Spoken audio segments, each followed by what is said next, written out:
Hello everyone. ఈరోజు మనం 5th March 2024 current affairs గురించి నేర్చుకుందాం. ఇందులో మన ఫస్ట్ టాపిక్ వచ్చేసి global credit rating agency Moody's అనే సంస్థ భారత్ వృద్ధి రేటును అంటే ఇండియా గ్రోత్ ఎస్టిమేషన్ రేట్ని 6.8% అని అంచనా వేసింది 2024 సంవత్సరానికి. G20 దేశాల్లో అభివృద్ధి చెందుతున్న దేశాల్లో భారత్ కూడా ఒకటి అని. సో అలా భారత్ వృద్ధి రేటును 6.8% అని అంచనా వేసింది. అదే 2025 వరకు మన ఇండియా జీడిపి వృద్ధి రేటు 6.4% ఉండొచ్చని మూడీస్ అంచనా వేసింది. మన సెకండ్ టాపిక్ వచ్చేసి భారతదేశపు మొట్టమొదటి గ్రీన్ హైడ్రోజన్ ప్లాంట్ని మన కేంద్ర ఉక్కు పౌర విమానయాన శాఖ మంత్రి జ్యోతిరాదిత్య సింధియా ప్రారంభించారు. వర్చువల్గా ఈయన ప్రారంభించారు. ఇది ఎక్కడ ఉంది అంటే హర్యానాలోని హిసార్లో ఉంది. జిందాల్ స్టెయిన్లెస్ స్టీల్ సెక్టార్లో దీన్ని ప్రారంభించారు. ఇది భారతదేశపు మొట్టమొదటి గ్రీన్ హైడ్రోజన్ ప్లాంట్ అన్నట్టు. ఈరోజు మన థర్డ్ టాపిక్ వచ్చేసి అమెరికాలోని విఖ్యాత సంస్థ బ్రూకింగ్ అధ్యయనం.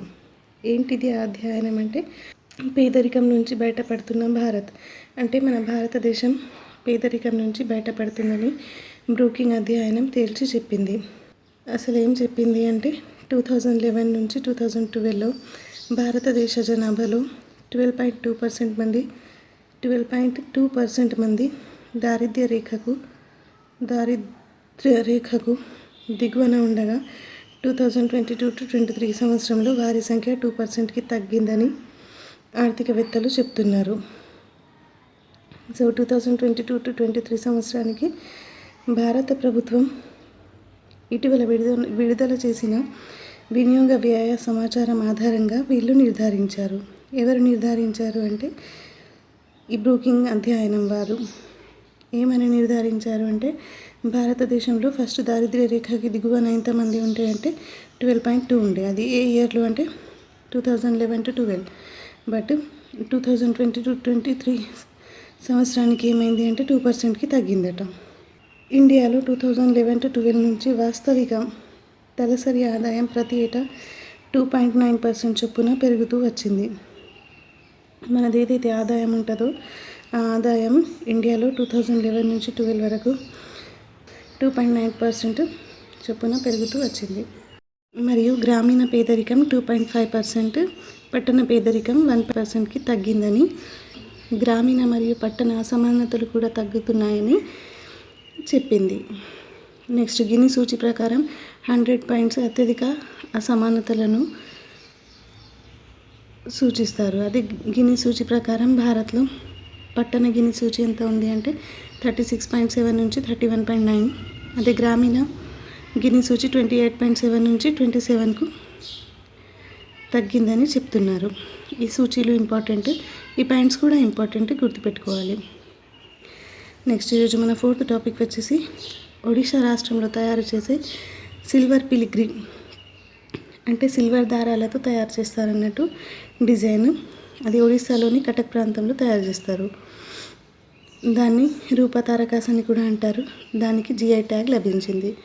మనం GI ట్యాగ్స్ గురించి, జియోగ్రాఫికల్ ఇండికేషన్ ట్యాగ్స్ గురించి చదువుతూనే వస్తున్నాం. ఒకసారి క్లియర్గా చూడండి ఎన్ని ప్రొడక్ట్స్కి ఏ రాష్ట్రం నుంచి వచ్చినాయో. నెక్స్ట్ ఈరోజు మన 5th టాపిక్ వచ్చేసి చక్షు పోర్టల్. ఇది ఎందుకు ప్రారంభించారు అంటే ఏదైనా మన మొబైల్ నుంచి మనకు ఫ్రాడ్ కాల్స్ కానీ మెసేజెస్ కానీ అలాంటివి ఏమైనా వస్తే వాటిని నివారించడానికి ఈ చక్షు పోర్టల్ అనేది యూస్ఫుల్ అవుతుంది. ఇక్కడ ఇచ్చిండ్రు, మనం చూద్దాం. టెలికమ్యూనికేషన్ విభాగం మొబైల్ నెంబర్ నుంచి కాల్స్ కానీ SMS కానీ వాట్సాప్ వంటి సోషల్ మీడియా నుండి అవమానిత లేదా మోసపూరిత కాల్స్ను నివేదించడానికి కేంద్ర టెలికాం మంత్రి అశ్విని వైష్ణవ్ ఈ పోర్టల్ను స్టార్ట్ చేశారు.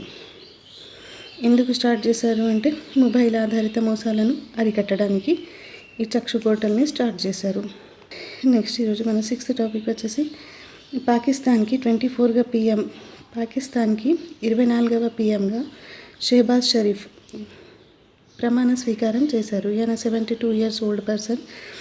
మరియు ఇది సెకండ్ టైం ఈయన పిఎంగా ప్రమాణ స్వీకారం చేశారు. ఫస్ట్ ఎప్పుడు చేశారు అంటే ఏప్రిల్ 2022 నుంచి ఆగస్టు 2023 వరకు ఈయన పాకిస్తాన్కి ప్రైమ్ మినిస్టర్గా పనిచేశారు. ఎవరు ఆయన అంటే షెహబాజ్ షరీఫ్.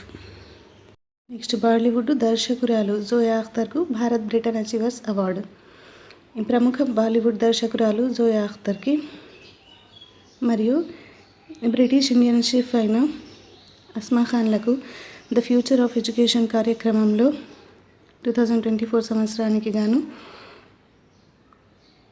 ఈ భారత్ బ్రిటన్ అచీవర్స్ అవార్డు లభించింది.